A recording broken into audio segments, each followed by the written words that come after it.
Well, welcome to the Oche Us. This is my good friend Will. That's my good friend Danny. Good to see you, Will. And who have we got here today? This is our good friend, another Danny. Yeah, another Danny. Well, he's Danny number one, I'm Danny number two. Yeah.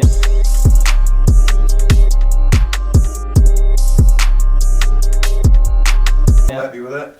Yeah, well, welcome along to the podcast, mate. Just Will. Good to see you. Good to see you, mate. Right, we're going to go closer to the ball. Well, we're going to go close to the ball. We haven't even let Dan have a practice here. He's sitting for our javelin, mate. He's an athlete, he knows what he's doing, he's going to give everything a go. That's well, we let our guests go. I'm sure that's so what we're doing, Danny, I can remember.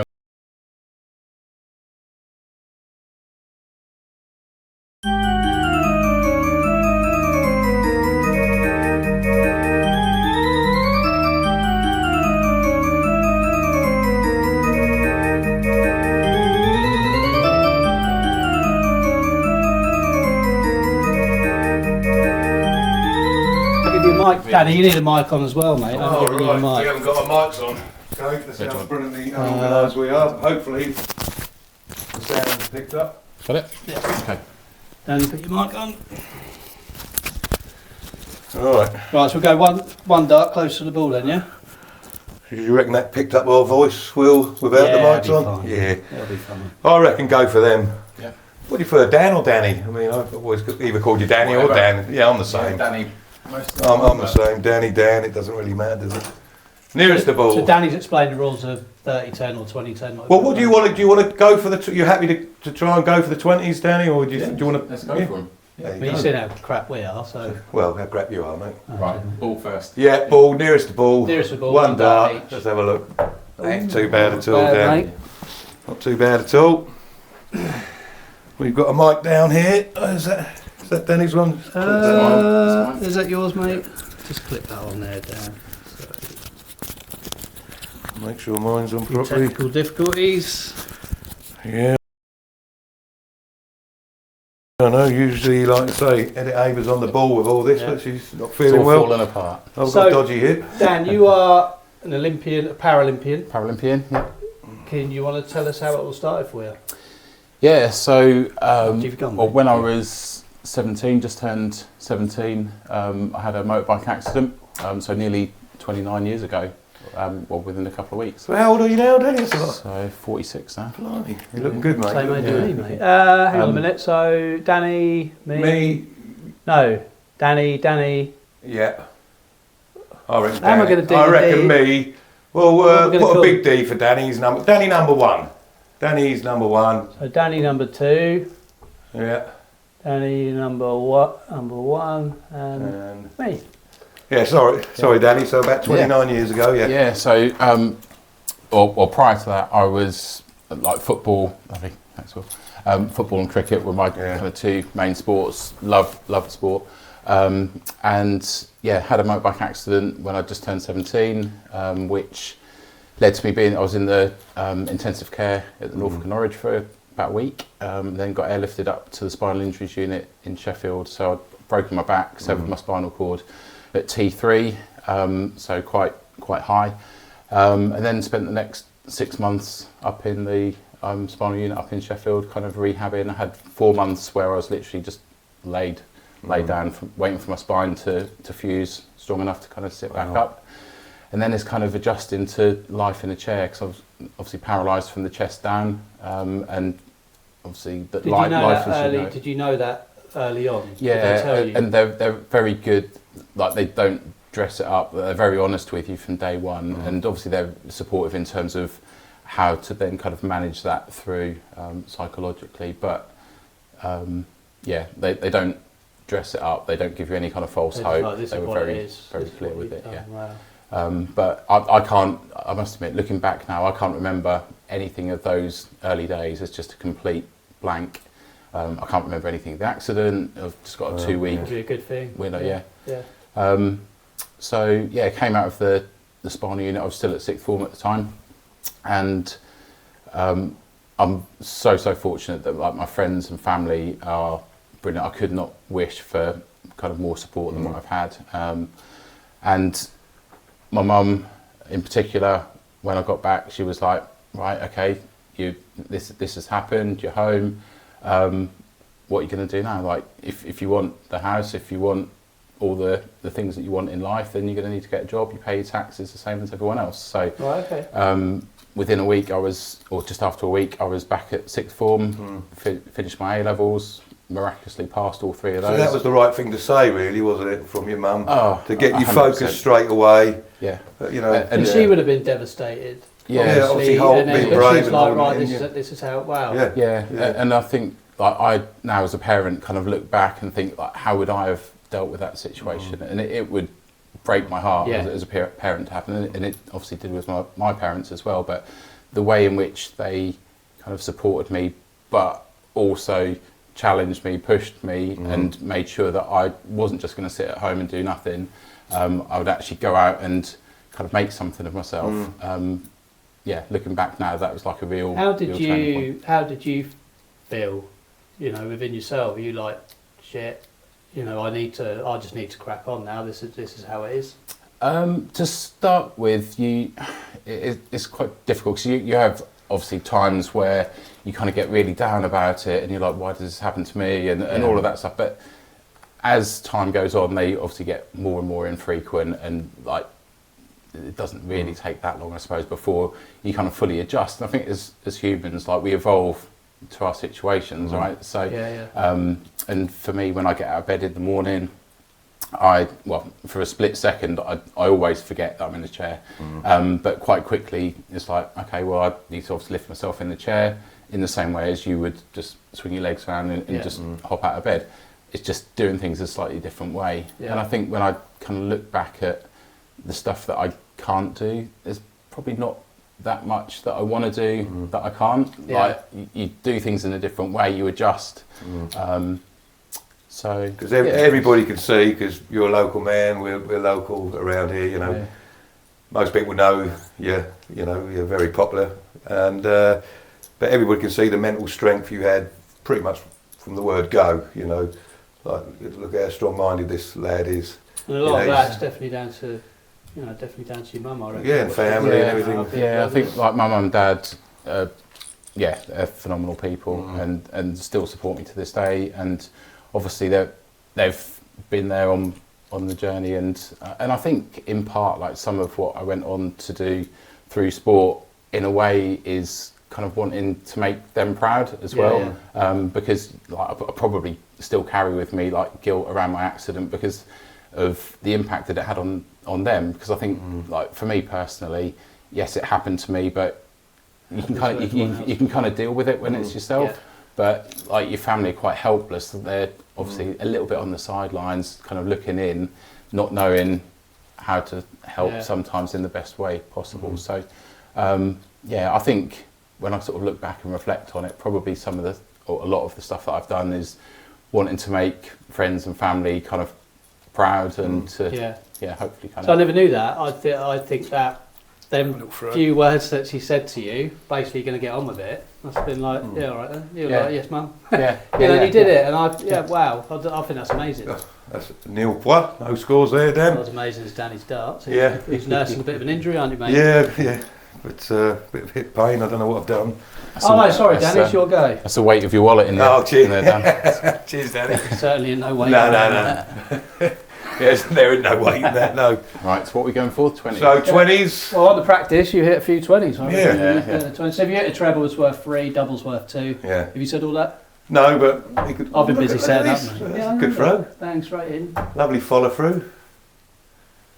Go on, Will. That's, well, you're off the mark, Danny. I'm not off the mark, but Danny number 1 is off the mark. Danny number 1. Yeah. Can we end it now while I'm in front? Yeah, well, you probably will win this. That's what I always say. Oh. Yeah, I've been so rubbish for about a year. It's my bad. Yes, you're through. So you sort of you had your accident, and you got your mindset right, and you started to train and think about what am I going to do. I mean, I think you can bench press quite a bit, can you? Yeah, well, training actually came quite a bit later. Yeah. Well, probably a couple of years later. Right.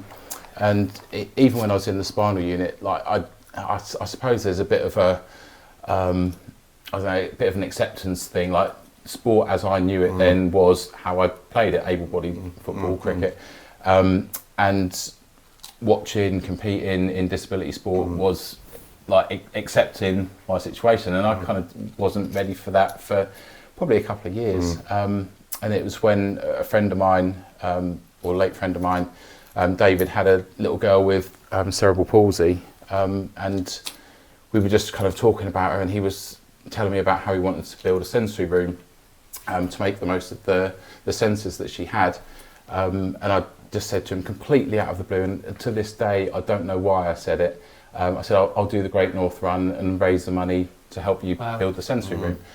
And obviously once you say something like that, you can't back out of it. And I was then in a position where I was like, shit, right, how am I going to do this? I haven't trained properly probably for 2 or 3 years, certainly not since I've been in the chair. I had to kind of face into probably like a lack of confidence, self-esteem, like all of these things that I hadn't been in a position to kind of really realise until that point. I didn't have a racing chair. I hadn't been into the gym since my accident. So I spoke to Vinny, John Vincent, and I was like, gym at the time. Right, Vinny, I've kind of got myself in this situation. What are we going to do? And he said, right, okay, well, we'll shut the gym after hours, you and me. Like if you're not confident enough to do it in front of everyone else, we'll do some after hours sessions, learn what we can and can't do, what machines we can use, and we'll gradually kind of build it up from there. And I always kind of look back and think about people that sort of really change your life and the kind of the course, the path of your life. And Vinny was definitely one of those, because at that moment in time, if I hadn't had his expertise, his support, like it would have been easy for me to have said, oh, actually I probably shouldn't have said that. I can't do the Great North Run now, and just kind of continue with just working, coming home, watching TV, going to bed.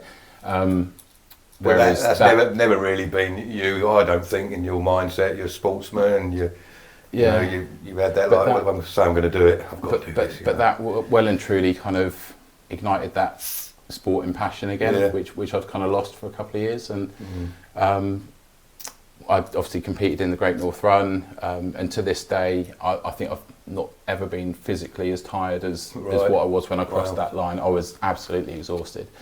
And there was maybe a little bit of overconfidence kind of going into it, because I thought I'm kind of still reasonably fit, obviously carrying some of the football and cricket fitness with me from a few years before, and I got annihilated in that race. I think I finished second to last. I'll always remember crossing that finish line and seeing Dave Weir, who I'm still mates with now. And David finished. I think he'd had a shower, got changed, and was doing an interview with the BBC at the time. And I was just finishing. Just like, oh, there's Dan. Yeah, and I was like, if I want to start competing, I'm going to have to really pull my socks up and knuckle down. And that was the moment for me that made me realise that like disability sport is elite, really, really elite. And for me to kind of be not humiliated, because I did it to raise money primarily, but from a performance point of view, that first year, to kind of finish where I was like, that's not happening again. So went on to compete in the Great North Run another couple of years, both for different charities. And how did you get on in them? I ended up almost halving my time by the third year.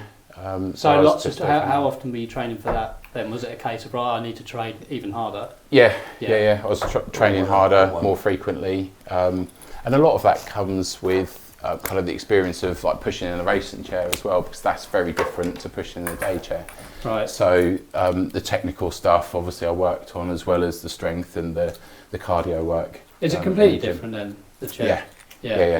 It's obviously lighter, isn't it? It's lighter. Obviously, you've got the wheel out in the front as well as two in the back, but you're also very much sort of tucked down into it. So you almost like punch in the push rims, as opposed to pushing on the wheel. Yeah. So that was kind of my kind of route back into athletics, and then I was at a competition, a track competition, because I started doing a few track events in Wales, and it was quite a big event. Is it my turn? Yeah, you take your time. Don't worry about that. It's quite a big event. Me and you're in the lead with one. We are. We aren't too worried about it. We're not worried about the score at the moment, you know. But you will start. Well, I will start worrying, usually I do. Plan yeah, I think we try and go to 5 or 10 and then go on the balls, I think. Yeah. But, yeah, sorry, Dan, carry on. Well, yeah, we're trying to put him off, mate. Yeah, we're trying to put him off. Oh, nearly a treble. You're throwing better darts than me and Will at the moment. Yeah. Well, he's a natural sportsman. Yeah, you are natural. Yeah, so I went to... Did you get one then, sorry? Yeah, it's one, I think.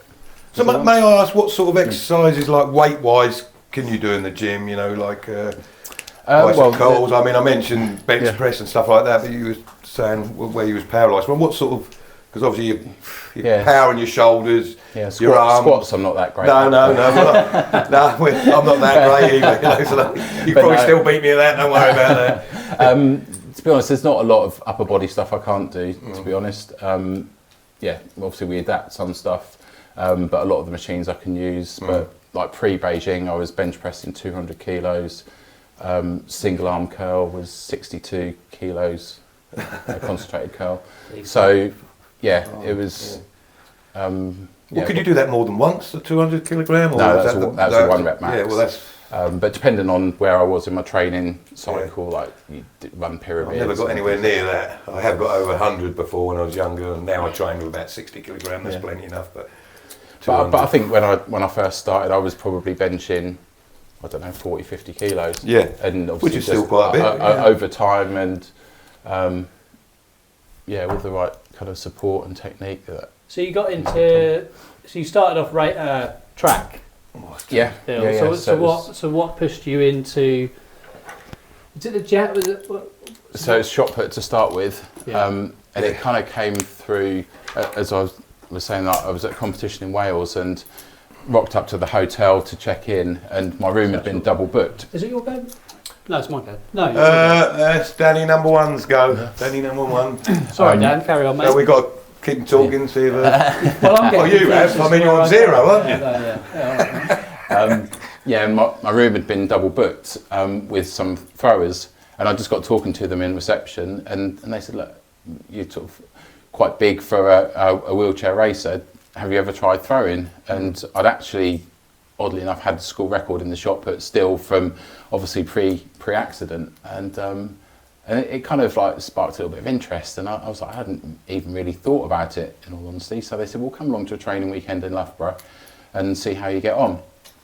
And the chairman of the BWAA, who coached me then for quite a few years after, still kind of recalls that the first thing I said to him was, what's the world record?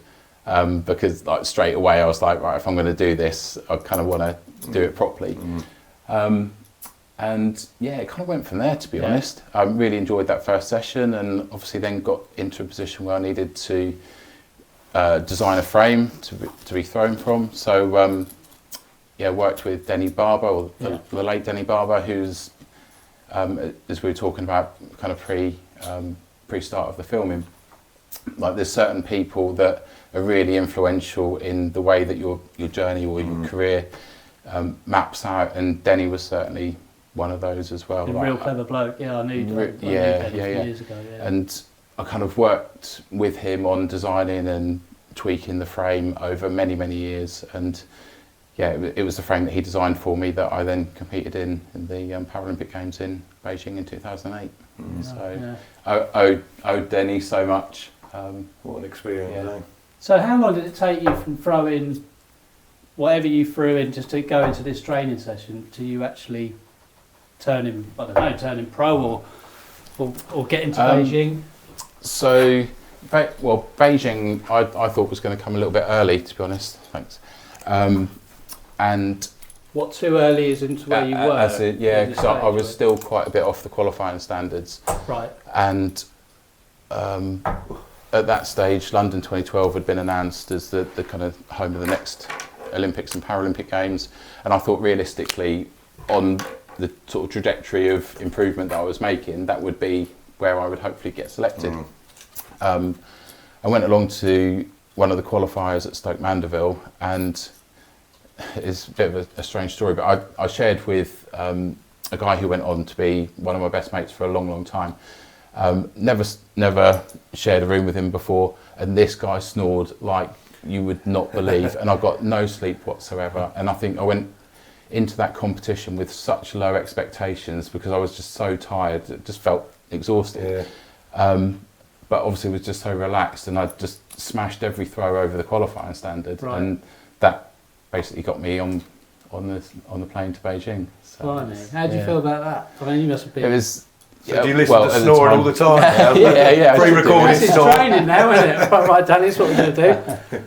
But yeah, no, it's just really strange with how it happened, to be honest. And just kind of going through the lead up to Beijing was kind of almost surreal because I kind of felt like I was not really ready for it, in all honesty. But the build up is fairly significant. You obviously go for all of the squad weekends together for like team building, as well as all of your performance testing and everything, but also like your kit fit-ins, your suit fit-ins and things like that, and then even just the day of getting your kit drop at home, and you've got like 2 6-foot boxes of kit all arriving on your doorstep, all like Team GB branded trainers, the buzz, stuff, all Adidas kits. Proud moment.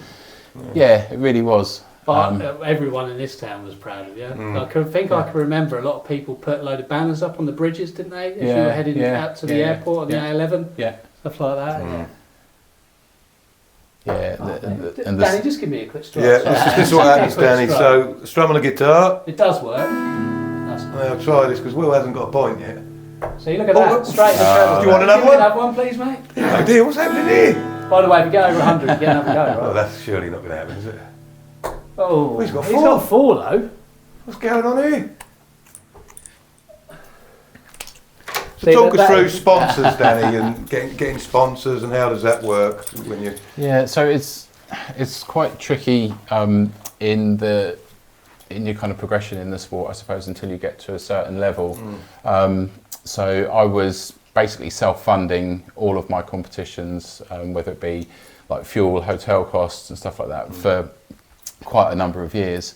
And then obviously once you get to a certain level, then you get onto lottery funding, either development or like the performance levels. So you do then get a certain level of support. Yeah. But at the same time, you're also required, what we were at that time, to do, like submit all of your training plans and to do all of your whereabouts for drugs testing, and you're affiliated with one of the English Institutes of Sport. So mine was at Lee Valley in London. So every week I'd be driving to North London and would be seeing the sports psychologist, nutritionist, I'd train down there, performance lifestyle manager, basically all of the support services that you kind of got as being on like part of the plan. I was able to kind of utilise once a week, but at the same time, obviously I was working full time, so I was trying to balance a full-time job to fund the sport that wasn't really paying for the events that I was needing to compete in. So it was difficult, but wouldn't have changed it for the world. And then I was fortunate enough after Beijing just to have a few kind of smaller sponsorships, which just kind of helped along the way. But it's difficult. It's really difficult for athletes that kind of show promise and have the kind of potential until you've actually done it. And then obviously sponsors want to get involved because they kind of see the kind of value that you can bring to the brand. Well, it's like, you know, we had Sam Cousins on, didn't we? So he's hoping to represent Team GB in the Paralympics. He's a skier. And he was saying the same, you know, that he just can't, trying to get the funding just for him to get out there, you know, is difficult. But we've seen some videos of him. Man, is he good? Yeah, absolutely unbelievable. Yeah. Lovely kid as well. So yeah, but again, I think like Vinny was fantastic in kind of supporting with access to the gym. Yes, look at this. Got treble. At last, a treble. So what? So do you think if Beijing had been a year later? Sorry, it's difficult to say. Would you have rather it have been a year later, or be just like, well, it is what it is? I've never even really thought about it, to be honest. I think, to be honest, it's just how you said that it came around quite quick. Or I think I think I still performed well in Beijing. I think I was a centimetre off my lifetime best, and competing in the Bird's Nest Stadium, which obviously holds 92,000 people, something like incredible. that. Was just that experience kind of then set me in good stead for other events. But I suppose it did come a little bit too early. Probably another couple of years would have been there or thereabouts. But here we go. I'm falling behind here, aren't I? Well, doing all right. Are we going to 10, Will? I think we'll go to 10. Oh, yeah, because you're on 8. Well, we're not going to get to 20 or 30, are we?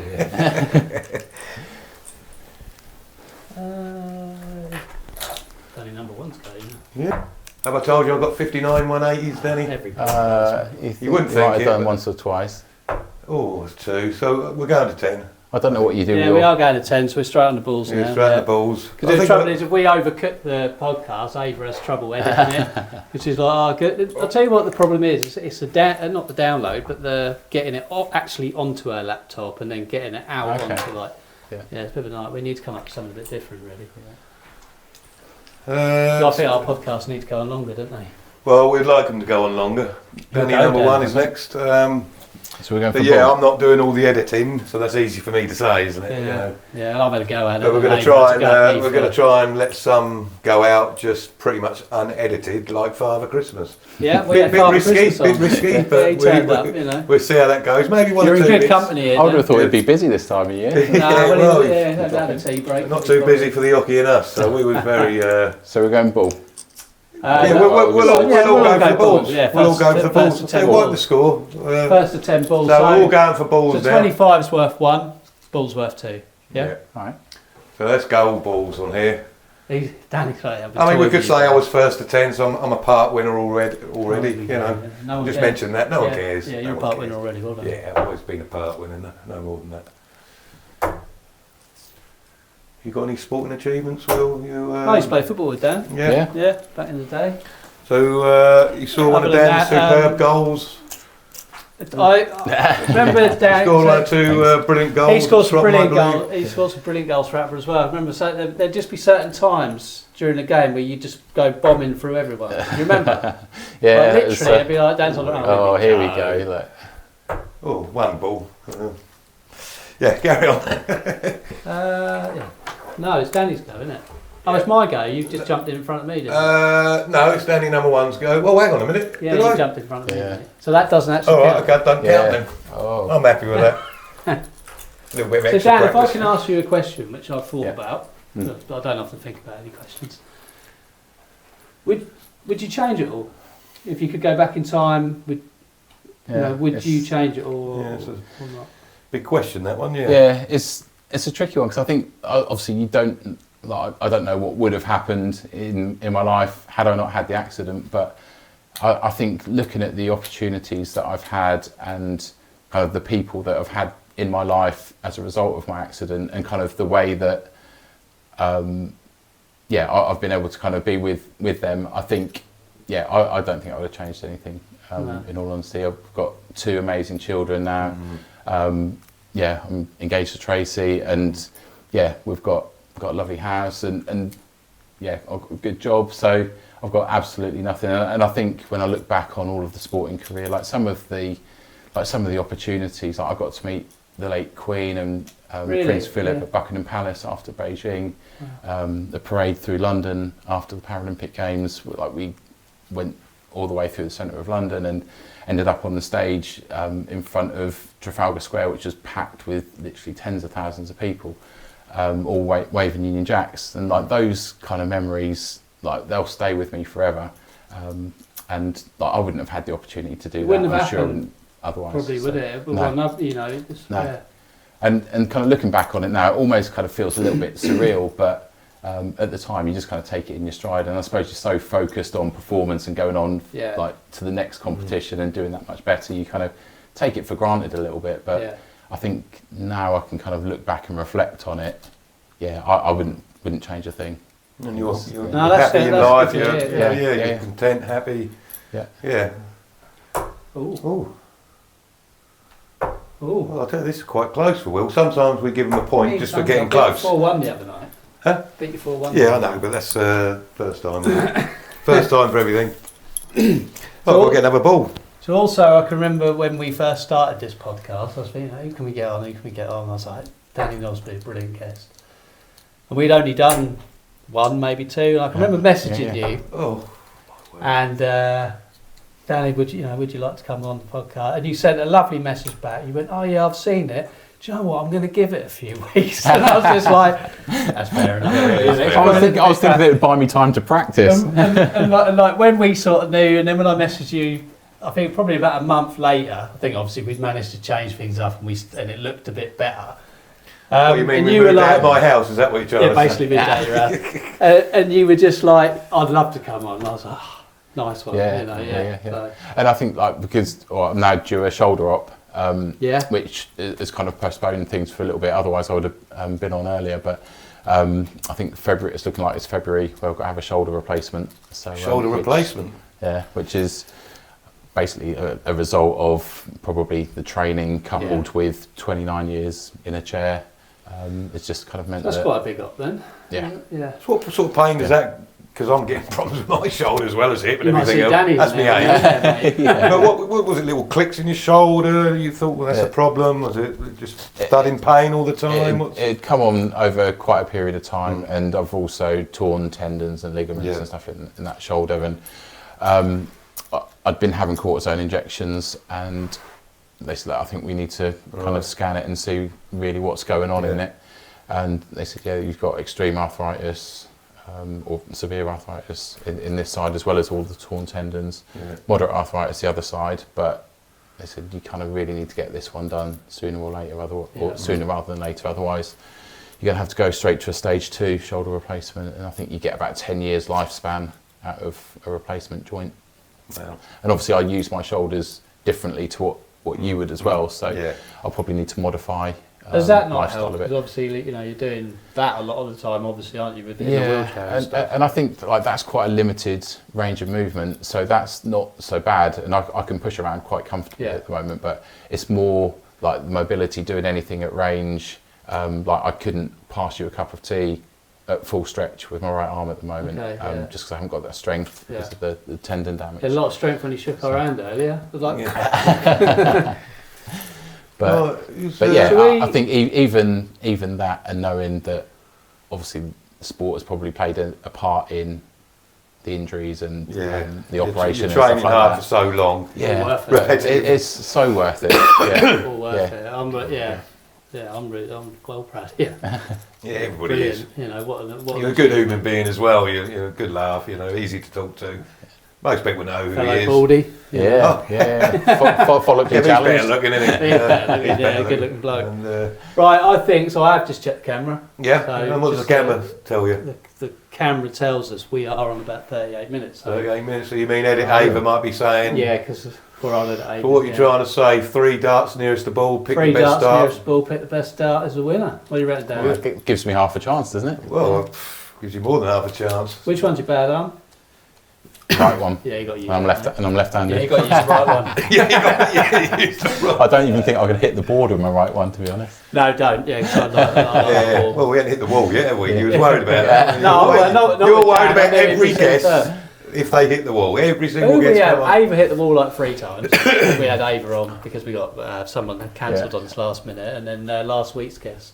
Hit the wall. But he still beat us, didn't he? I was going to bring a tube of filler round just to... that might be the next thing, actually, for the next few guests. You've hit the wall for you. We get a plaster on. Yeah, that'd be the one, and we could purposely hit the wall. Ask him how he's doing. So I can aim for the wall then, and then we can see his plastering skills. Yeah, I'm surprised you hadn't hit the wall, actually. Yeah, well. Right, we'll let our guest go first. So 3 darts, Dan, and... closest to the ball. Closest to the ball, we'll pick your best dart. Here we go. We need a lot of drum roll or something. Do you want a strum? Yeah, I had a strum with the guitar. Here we go. Well, I guess a strum, mate. Oh, that's lovely. Oh, that's a nice That's probably the best one I've ever heard. Yeah, is it? Yeah, that's it. Danny's going to get a ball in. Yeah. Ooh. Still will. Oh, that's a better one. Oh, well, we know which one's the best one. Best one out. We're going to leave that in there. You nearly took that one out, didn't you? No, I didn't. I was just You making gonna sure. go I next? was making sure I was in properly. You're struggling now. Yeah, I am. You want me You to know, I throw it don't want to for moan too much, do I? So, yeah, it's me next. Or do you want to go next? you? No, you go next. All right. What do you reckon? Do you think I'm going to hit a ball, Dan? Give us a strum, will you? Haven't given us a strum? Dan, do you want to give him a strum? Yeah, go on I'll then. give you a strum. Just, Oh. Yeah, nearly done, Ave. Just up close to the ball. Right, here we go. Here we go. Oh, Danny's still closest. Oh, I don't know what's happening here. Oh, hang on. Danny's Dan's still closest. Oh. Yeah, leave your You best. see how competitive I am. I'm gutted. God, dear, oh dear. You okay? What do you want? No, I'll have a strum for you, Yeah. mate. It didn't work for me, though, did it? Just the reason I stood there in the middle is because the podcasts are really the dartboard's like here, isn't it? Right. Do you know what I mean? Yeah. So stand there. mate. All right. Well, we don't mind it going over my face, do we? You know? Well, actually, yeah, stand back. Yeah. Oh, let's hope he does. Oh, Yeah, this is more like the will we know. Oh, Yeah, my word. and That's no, and no. Oh, my I mean, that's crap. that's nowhere near, is it? That's crap. So Danny number one come first, Danny So number Danny two wins. come second. Well done, Dan. Oh, And no, brilliant. Danny. Good darts, Thank mate. you very Good much. darts. Brilliant. Right. Well done, Danny. Thank you very much. Well played. Absolutely superb. Nice one for coming on. Yeah, is that right? Yeah, Yeah, absolutely I don't know brilliant. whether Ava's going to do a few extra questions. We'll see.